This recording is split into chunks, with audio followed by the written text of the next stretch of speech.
See, the way the question is asked and also the way normally it's addressed is, people think there is something called as negative thought and positive thought. They want to remove the negative thoughts and have only positive thoughts. For such people, I would ask them to just experiment for 10-15 seconds. Let them forcefully remove one thought from their mind. For example, next 10 seconds, just don't think of a monkey. Try not to think of a monkey for next 10 seconds. You will see you will be full of monkeys.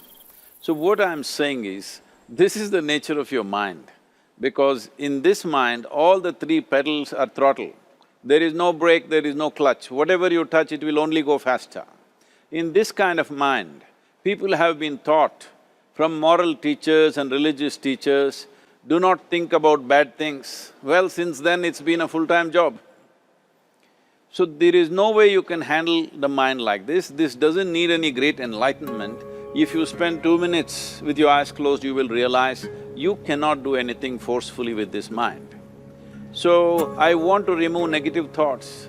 Do not ever go in this direction, because what you want to remove will become your quality. Always you will be on it. So what should I do? The thing is this, without understanding the fundamental mechanism of this mind, because our mind, human mind, is the most sophisticated computer on the planet.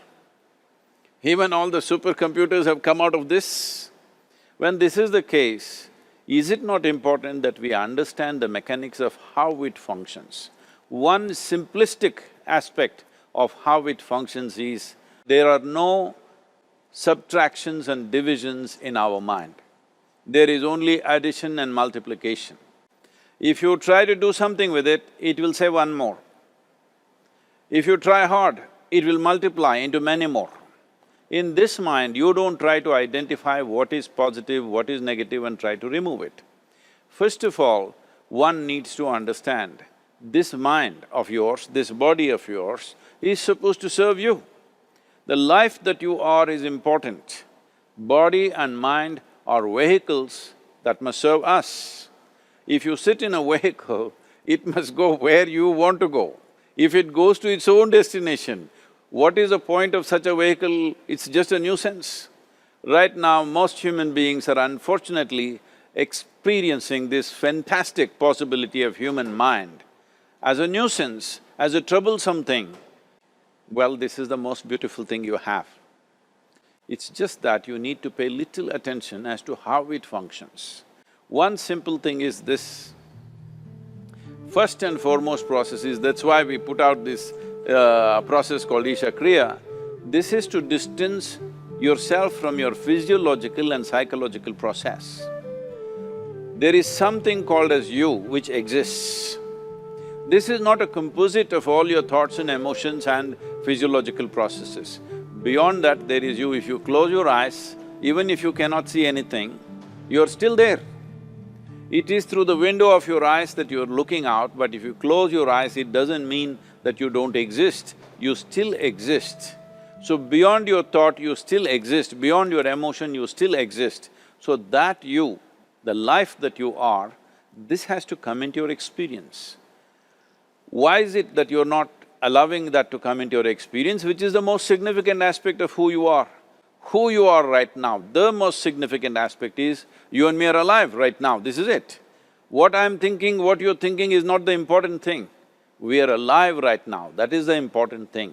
So, it is important that you focus on this fundamental sense of aliveness within you, and then you will see there is a natural distance between you and your thought process. Once there is a distance between your psychological process and your physiological process, this is the end of suffering.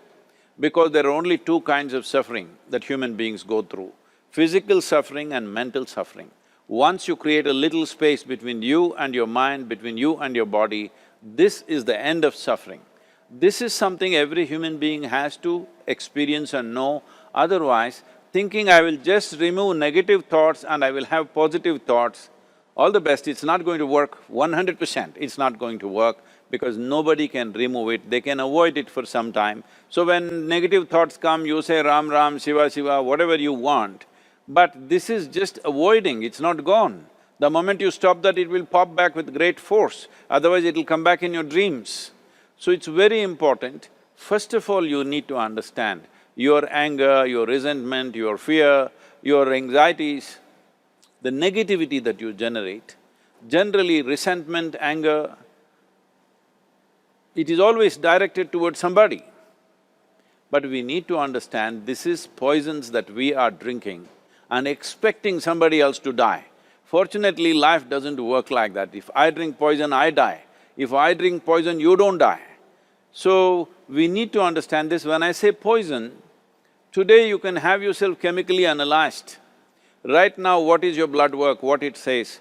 5 minutes of intense anger, check your blood work and see, there will be lots of negative elements in it, literally you're poisoning yourself.